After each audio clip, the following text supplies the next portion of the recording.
It's time to accelerate. Hey friends, this is Andy. Welcome to episode 685 of Accelerate, the sales podcast of record. I have a fun show lined up for you today. Joining me is Benjamin Spall. Benjamin's the author of a book I enjoyed reading titled My Morning Routine, How Successful People Start Every Day Inspired.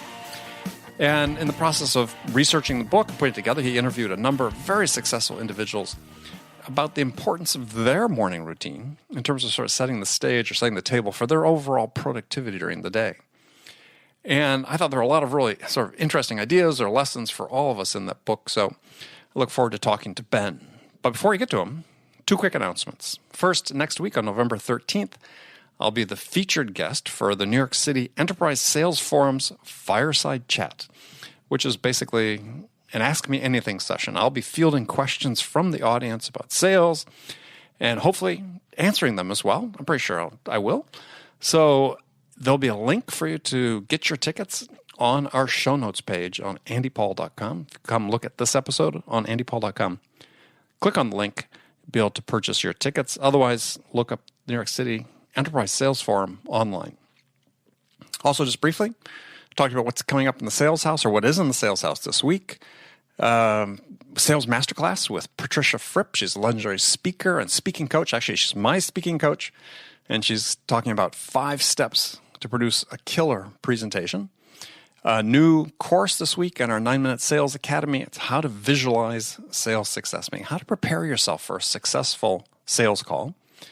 We've got our live pipeline coaching hour, our live sales mentoring hour, and those are for the entire community. And of course, unlimited access to me and our Sales House Facebook group. Sales is hard work. The good news is you don't have to sell alone, so we can help. Come invest a few minutes a day in the Sales House. Visit thesaleshouse.com to join today. All right, let's jump into it with my guest, Benjamin Spall.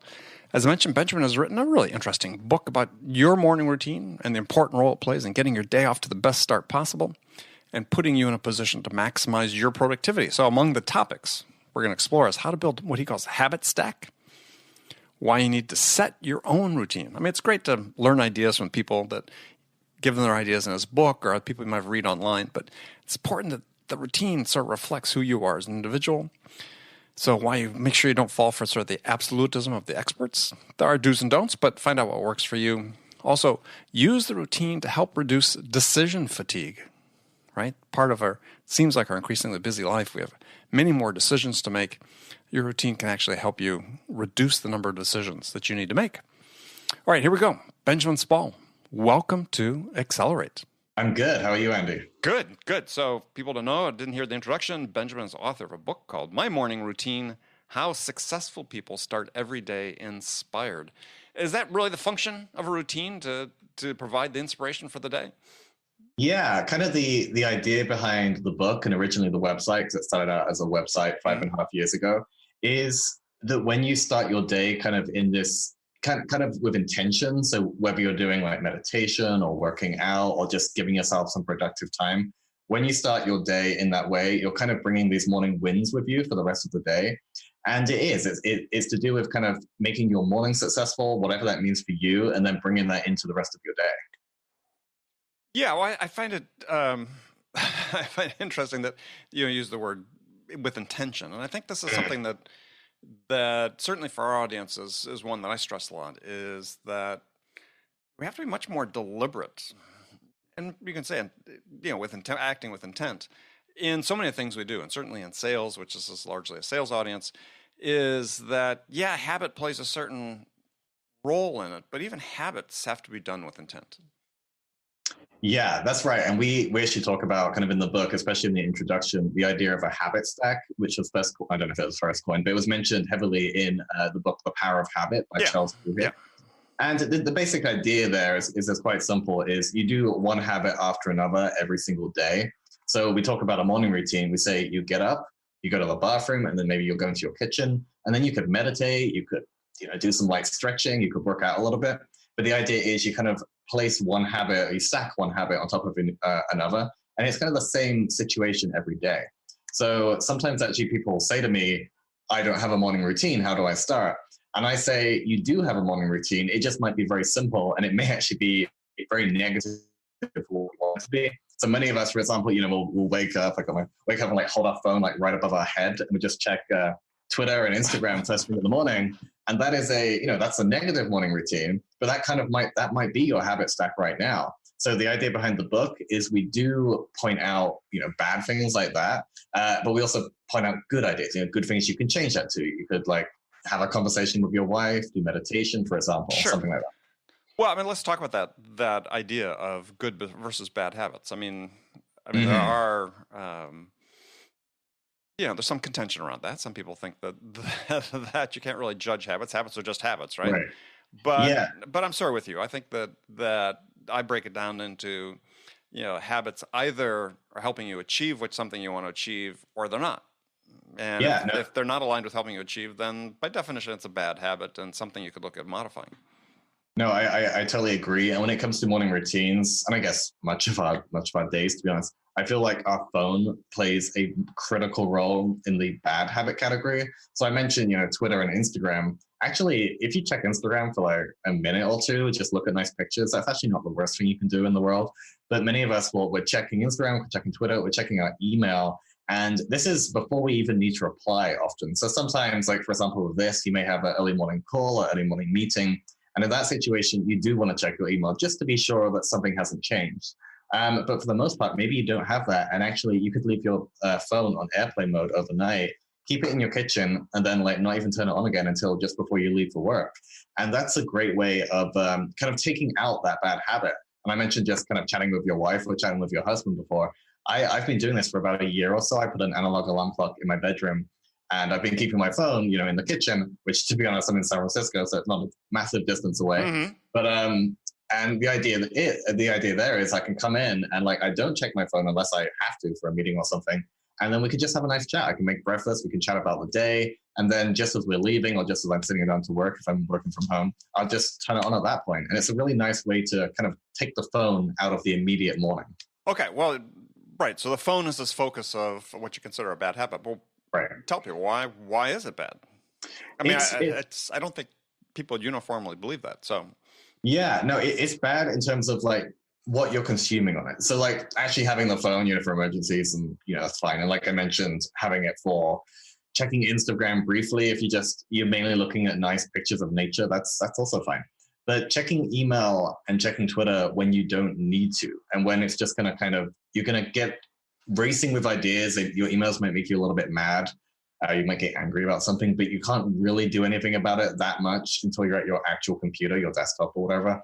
That I don't think is very helpful. And the thing is, we have that all day long. Let's define helpful though. What are we trying to accomplish? That's what, when we have a routine, what are we trying to accomplish with a routine? We talk about many things, but I think one of the main things, certainly for myself, is just kind of having a calm morning. And because our days are very, kind of all over the places, our days can be quite stressful. We can be doing a lot, and we're checking email all day, most of us. So actually, I feel like taking that out of the morning, not letting that be part of your morning routine, and just kind of having the calm of the evening and the nighttime kind of go a little longer in the morning. I think that's really powerful, especially as, like I say, the rest of the day, you are going to be checking these things. You are going to be dealing with email. So I think it's just good to have that time in the morning to yourself. Okay. So what was sort of the consensus from the guests that you interviewed, the experts you interviewed for your book in terms of their morning routine, in terms of phone usage? Let's start with there, because this is phone and email is particularly contentious idea. And quite honestly, I'm absolutely convinced by a routine, but I'm not as convinced by some of the people who are so fervent against the idea of checking email. Yeah, no, it's kind of, it's a little all over the place. And like in terms of, I got some stats here that are actually in the book mentioning phone. Yeah, so 60% of the people that we interviewed say that they do check their phone immediately.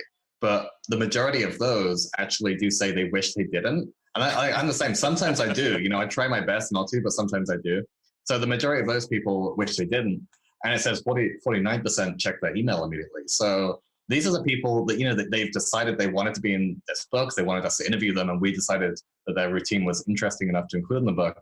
But they still do these things that we suggest not doing. And I think that, first of all, it really shows how difficult it is to change these habits, to change these routines, especially in the beginning. But it really shows that many of us, we're not perfect and we try our best. And we have this question that we ask everyone, which is, what do you do if you fail to follow your morning routine? And that could be, just a small part of it or just the whole thing in general. And many people, they just say, if I fail, I just try my best to get back on it the next day, but I try not to let it affect me that day.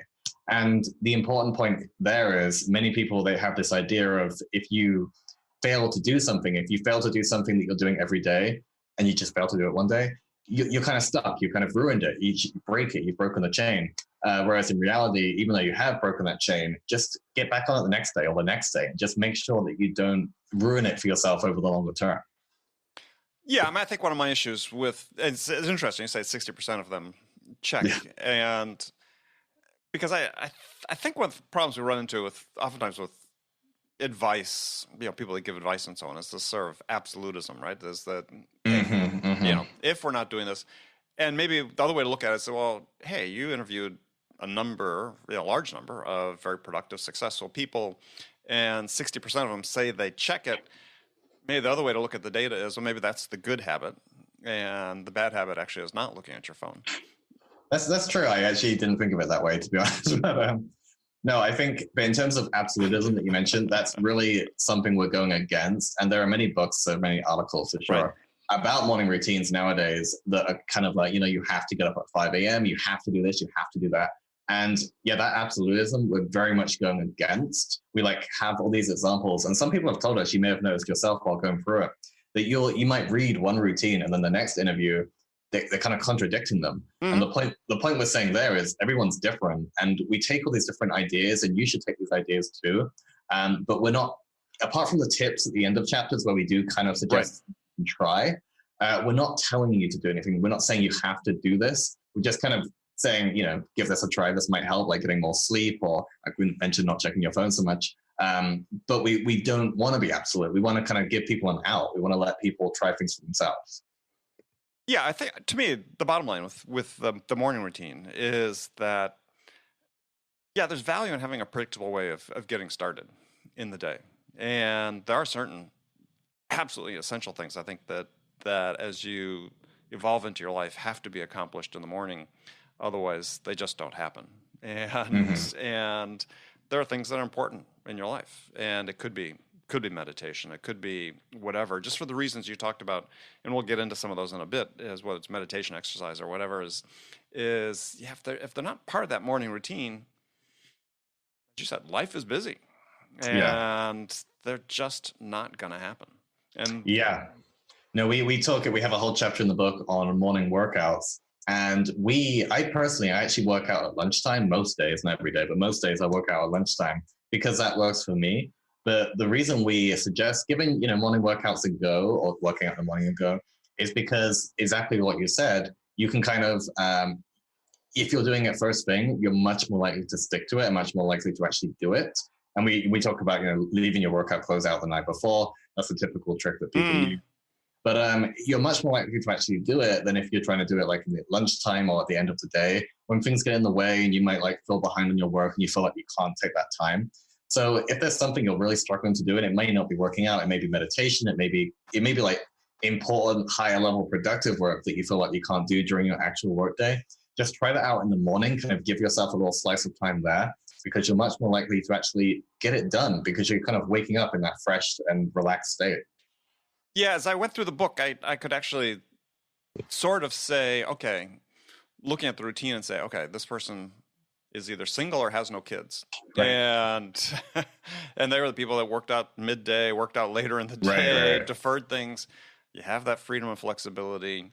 I thought it was interesting. And when you're talking about your tips for morning routine, and I want to go through those in a second, but one of them was get a dog. And I thought, the thing that was missing on this list was kids, because that changes. I was a midday and an afternoon exerciser until child one showed up on the scene. And then it was something like, well, I don't want to work out after work because I want to go home and spend time with my kid. And I didn't want to take the time at lunch because that means I was going to have to work longer in the day because, just the way it is, right? We all work through lunch most days and so on. Right. So suddenly it became morning. And up to that point, I hated, absolutely hated working out in the morning. I thought I couldn't Mhm. run in the morning. And yeah, 30 years later, yeah, I wouldn't do it any other time.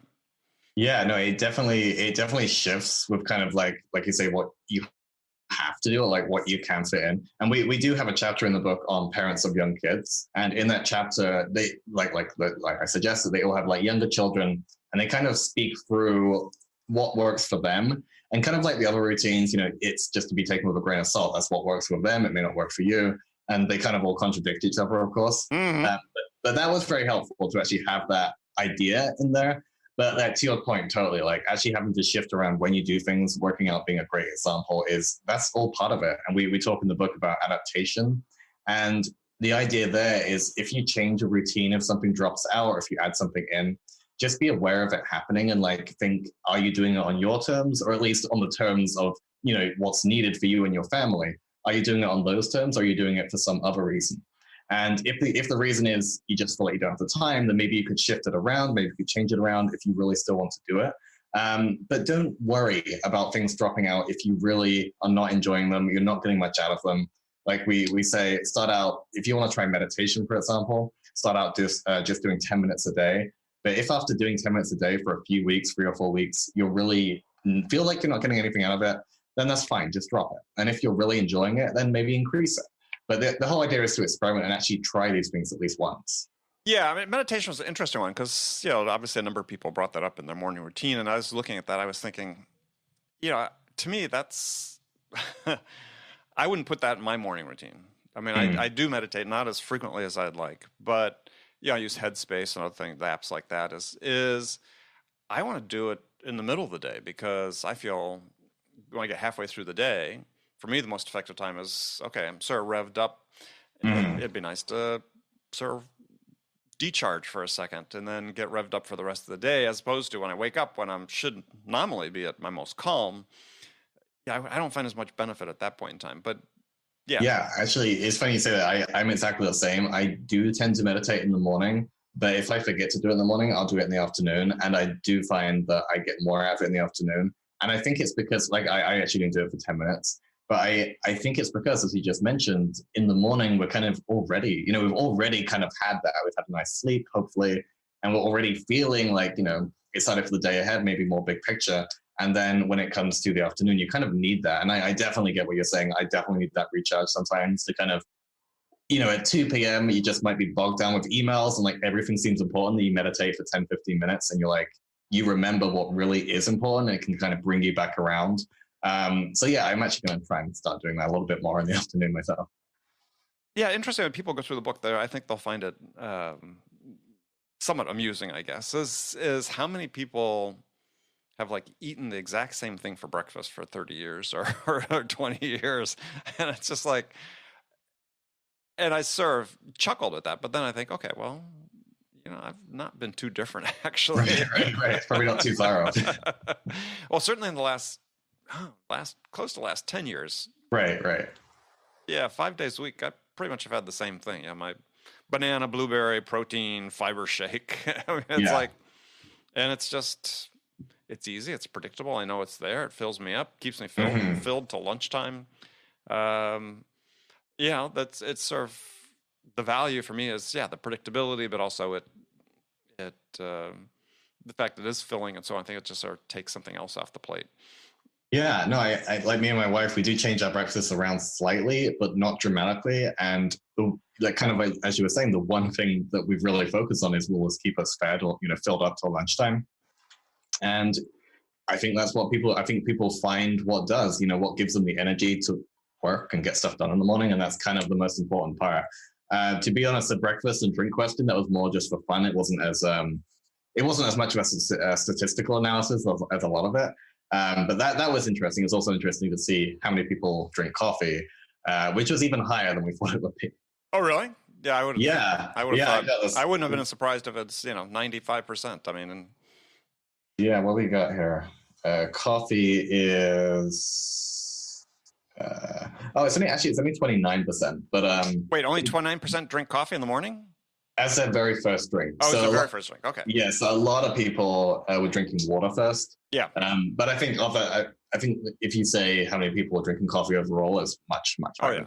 Yeah. I was gonna say I'm not a coffee drinker, and I'm about the only one as the only one I know that doesn't.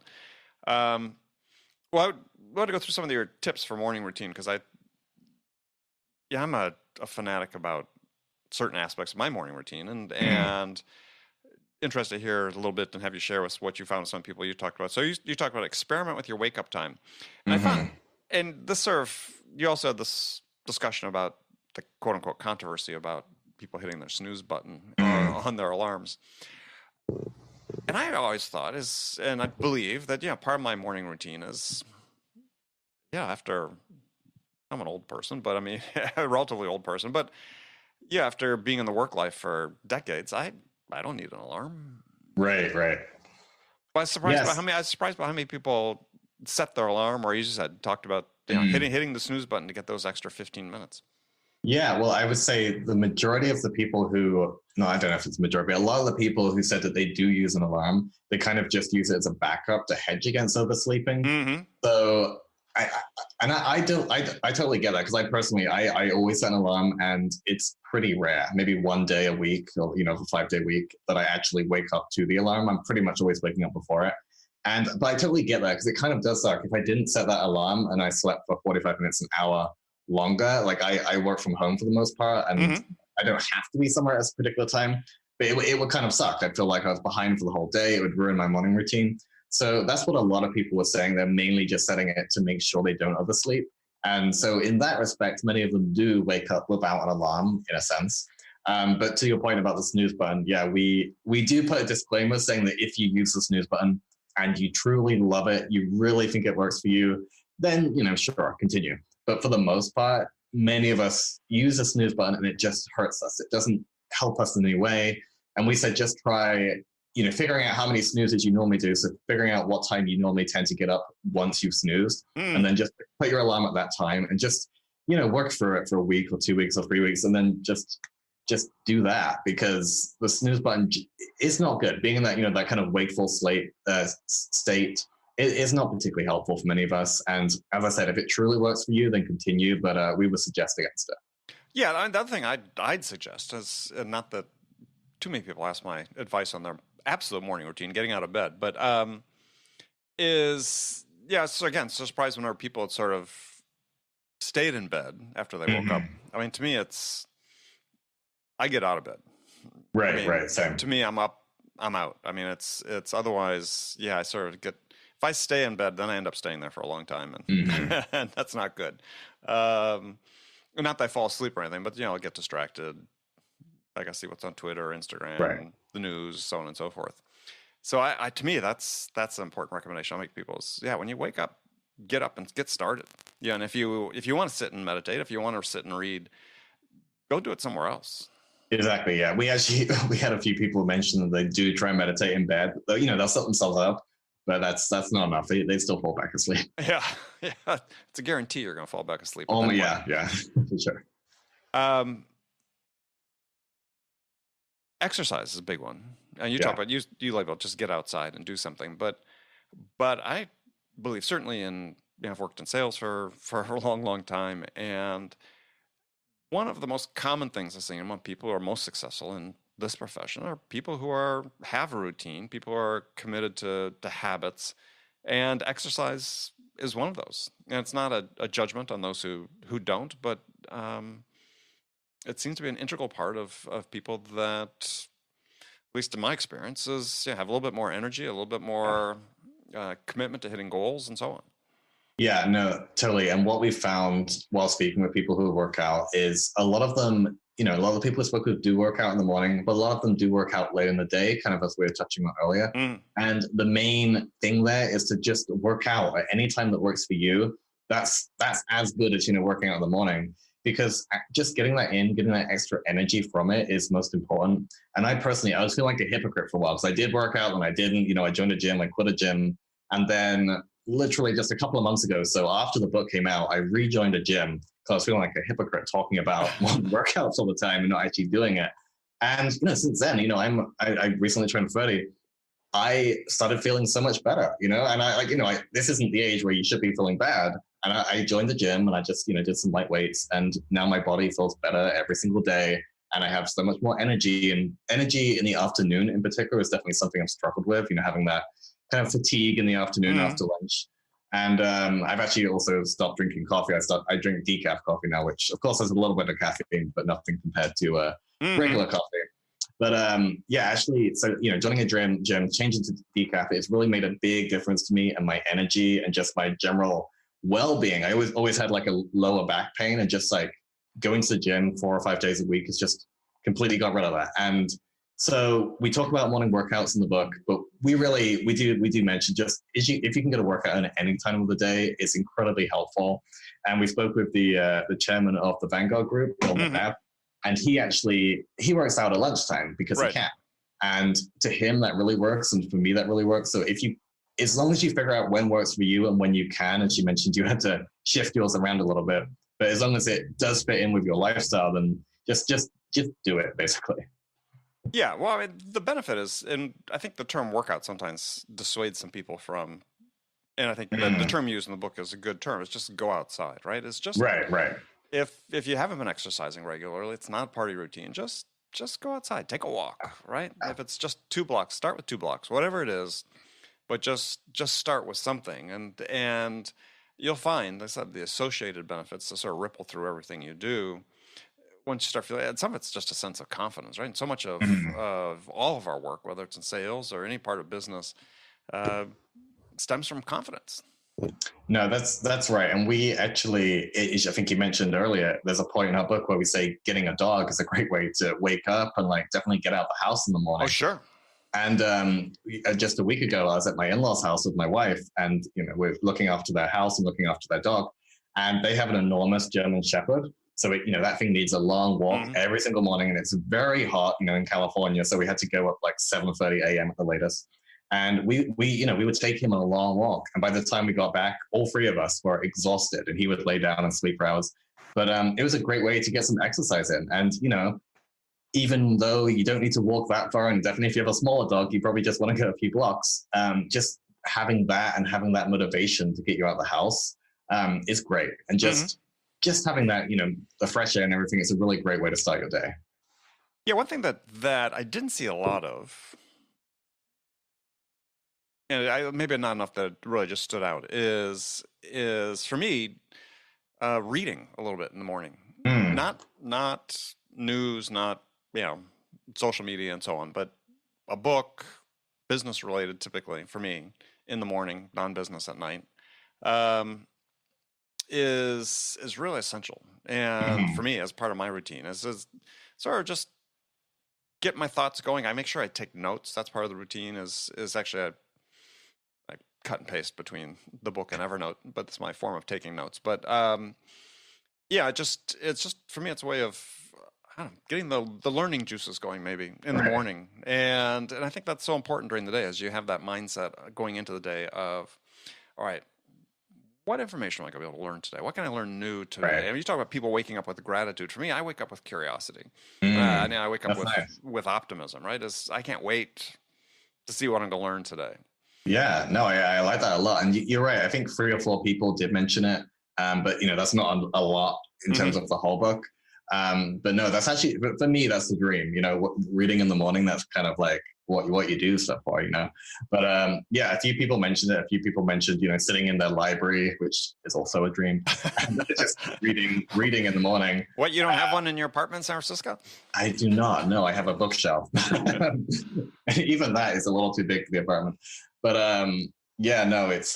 it's that just, it really is important. If you have that time, or if you make time, you make it a priority. I think that's great. Definitely to like keep you productive, keep you on your toes. And I love what you say about waking up with curiosity. I think that's a great way to be.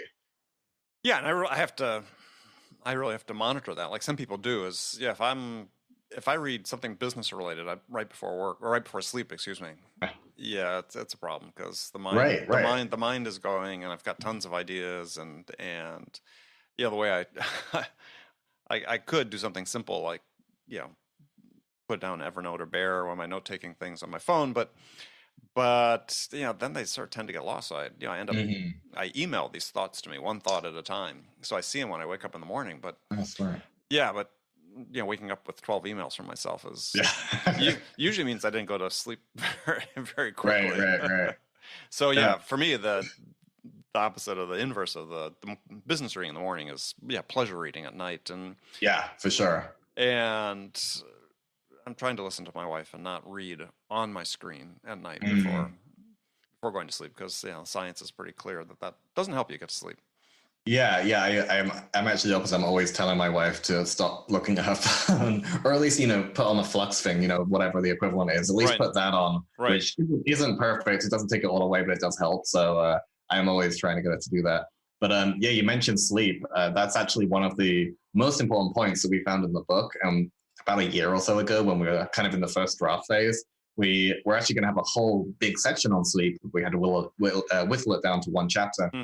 But basically, what we found is from all the people we interviewed, both for the book and for the website, getting enough sleep is kind of like the most important things that they touch upon. And we think this is because, and I found this while speaking with people, if you really just don't get enough sleep the night before, your morning routine, it could be the most elaborate, impressive thing in the world, but you're not going to get anything from it. You're just going to be tired. You're going to be going through the motions. You're probably not going to work as hard for a workout or like be, concentrate as much if you're reading. So actually getting enough sleep at night is incredibly important for your morning routine. Yeah, I think it's the thing that most likely will disrupt your morning routine is not to get enough sleep. And certainly if exercise is a component of it, especially if you're working out with a purpose, with an intent, you're training for an event or something like that. Yeah, I mean those days when sleep is precious and I don't get enough of it. If it's on my schedule, hey, I'm gonna get up and run 6 miles. It's like, Yeah. maybe I'll do that tomorrow, right? That's because nothing worse than having a death march of a 6 mile run when you don't really want it to. Yeah. The other thing I thought was I didn't see addressed a bunch, but I think to me it's sort of an important part of the routine too. Is because people spend a lot of time on this. Is choosing what to wear. Yeah, it was. Yeah, you're right. It wasn't addressed a huge amount. It was addressed a few times. One time by Bob Moore, who is the founder and president of Bob's Red Mill. He's 89 years old, and he was the oldest person we interviewed. And needless to say, it was one of the most fascinating interviews. But yeah, he actually talked about choosing what to wear in the morning, kind of matching everything. But yeah, for the most part, that didn't come up too much. Yeah, I think people should have a uniform. Yeah. I mean, it's sort of Steve Jobsian, if you will, Jobsian, in terms of black turtleneck and jeans, but other people have talked about that and people I've read about productivity and so on, is that I'm just not going to spend any energy on deciding what to wear. Yeah. And that's why I'm not talking about me, but this one person, business executive, he says, I've got blue suits and white shirts, and that's it. Yeah. And I'm actually, I have to admit, I'm fairly similar. I'm usually jeans and a black T-shirt. I mean, it makes it very simple. I don't even think about it. Yeah. We touched upon that very briefly in regard to decision fatigue in the book, and kind of the idea that in the morning you have this baseline number of decisions you can make. I'm not entirely sure of the science behind it, but it kind of makes sense. And the idea of being the more decisions you can make, the more tired you get, and kind of you struggle to make good. And you struggle to make decisions at all, but you also struggle to make good decisions, like healthy decisions for yourself. So we do suggest, even if it's not workout clothes, like just your regular clothes, put them out the night before if you can. As you mentioned, like make this a uniform of sorts, just make it very simple. And then, like in the morning, just put those on. Don't even think about it. Just have them there ready to go. And that does help. It's just a small little tweak in your morning, but it's a good way to keep that calm and like have that one less decision in the morning. Yeah. So last thing is, and we're running out of time here, but one important part of my routine is giving myself a few minutes to think. And just sort of random thinking. Usually they come in the shower, which is sometimes unfortunate because it's hard to remember these days. Those thoughts. Sometimes when I'm out for a run or a bicycle ride, it's like, okay, I got to stop, send myself an email, make sure I remember this one. But I think it's important to have that time where you're just sort of free to ruminate, and because Yeah, the rumination and studies I think have shown this is just so important in terms of surfacing ideas and thoughts that Mhm. maybe coalescing things that really appeared while you were sleeping that you weren't even aware of, that or you get out and in a form you can make actionable. Yeah, no, I think a few people mentioned this, and I totally relate to your, having to stop your bike. And like, I've definitely had times when I've thought of something or I'm reading something and I don't have a pen or I don't have my phone. And I think to myself, is this is this good enough for me to actually have to get up? And you're like, yeah, I guess I should. But Yeah. no, I totally relate to that. But no, a few people in the productivity section mentioned that. Definitely Bill McNabb, the Vanguard chairman, he mentions that for sure. But yeah, no, that's super important to me. We actually recently interviewed Cal Newport for our website. He's not in Hmm. the book, the author of Deep Work and several others. Right. And he mentioned something similar, of course. So it is important to have that high level thinking and bringing it back around to meditating in the afternoon. That's kind of when I come back to that. If I'm thinking an email is very important, I'll meditate for 10 minutes and then I'll be like, okay, in terms of what my goals for the year, my goals for the next 5 years, this isn't remotely important. I should probably answer it, but it's not important. So yeah, actually having the ability to have that high level thinking, kind of know what your goals are, know what your ideas are, is incredibly important, and especially in the morning. Excellent. Okay, well, Benjamin, this has been great. We could talk forever. This is a fascinating topic, and I told people that you're coming on the show because I actually have, as part of my community, the Sales House community, people have been reaching out and saying, "Okay, I'm interested in routine," because I've been writing about my routine Right. more and more, so that people get a sense of that, and so it's timely that you're here. So tell people how they can connect with you. Yeah, I mean, you can. The book is our website is mymorningroutine.com, and if you go to mymorningroutine.com/book, you can find the Amazon links and everything like that. And you can find me personally at benjaminspall.com, and I'm on Twitter and Instagram at benjaminspall. Excellent. Well, good. Well, thank you. Thank you very much. This was great. It's been fun. Okay, friends, that was Accelerate for the week. First of all, I want to thank you for joining me, and I want to thank my guest, Benjamin Spall. Join me again next week as I welcome Amy Franco to Accelerate. Amy is the author of a new book titled The Modern Seller: Sell More and Increase Your Impact in the New Sales Economy. Now, before you go, don't forget to check out the Sales House, that all-in-one sales learning, coaching, mentoring, and development accelerator just for B2B sellers. Visit thesaleshouse.com. I look forward to seeing you there. So thanks again for joining me. Until next week, I'm your host, Andy Paul. Good selling, everyone.